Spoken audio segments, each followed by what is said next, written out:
ওই বক্তব্যটা যমুনা টেলিভিশন প্রচার করছে।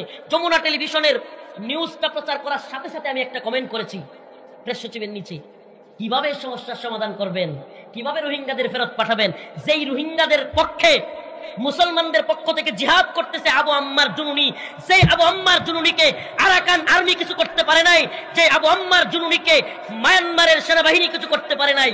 বাংলাদেশে রোহিঙ্গাদেরকে জিহাদের জন্য তৈরি করতে চাইছিল, আপনারা বাংলাদেশে আমেরিকার কথা শুই না তারা জেলখানায় বইরা রাখছেন, তাইলে রোহিঙ্গাদের সমস্যার সমাধান হবে কিভাবে? কথা মনে হয় বুঝেন নাই। আরে আমাদের বক্তব্য একটু ভিন্নই হবে। আবু আম্মার জুনুনি রোহিঙ্গাদের পক্ষে, মুসলমানদের পক্ষে মর্দে মুজাহিদ, আরবের একজন, মদিনা ইউনিভার্সিটির একজন টিচার, নিজের আরাম আয়েশ যশ খ্যাতি সব বাদ দিয়া রোহিঙ্গাদের অধিকার প্রতিষ্ঠার জন্য, মুসলমানদের অধিকার প্রতিষ্ঠার জন্য অস্ত্র হাতে তুলে নিয়েছে। ৭১ নিজের দেশের পক্ষে যুদ্ধ করবার কারণে মানুষ স্বাধীনতা পক্ষে থাকবার কারণে সে মুক্তিযোদ্ধা, আর রোহিঙ্গাদের পক্ষে, মুসলমানদের পক্ষে যুদ্ধ করার কারণে আবু আম্মার জুনুনি হয়ে গেছে জঙ্গি সন্ত্রাসী।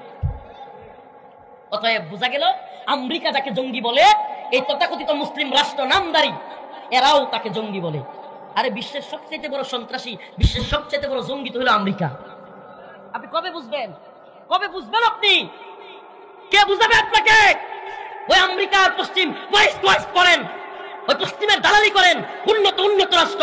আর এই আমেরিকার কারণে আমার ফিলিস্তিনি মা বোনদের দর্শিতা হতে হচ্ছে। আমেরিকার কারণে লিবিয়ায় মুসলমানরা নির্যাতিত হয়েছে। আমেরিকার কারণে আফগানে মুসলমানরা নির্যাতিত হয়েছে। আমেরিকার কারণে ইরাক জ্ঞান বিজ্ঞানের শহর ধ্বংস হয়েছে। আমেরিকার কারণে গোটা পৃথিবীর মুসলমানরা নির্যাতিত। অথচ আমেরিকাকে আপনি ওয়েস্ট বলেন। এই আমেরিকার গণতন্ত্র আপনি প্র্যাকটিস করেন। আপনার চাইতে নতজানু, আপনার চাইতে গোলাম পৃথিবীর বুকে আর কেউ নেই।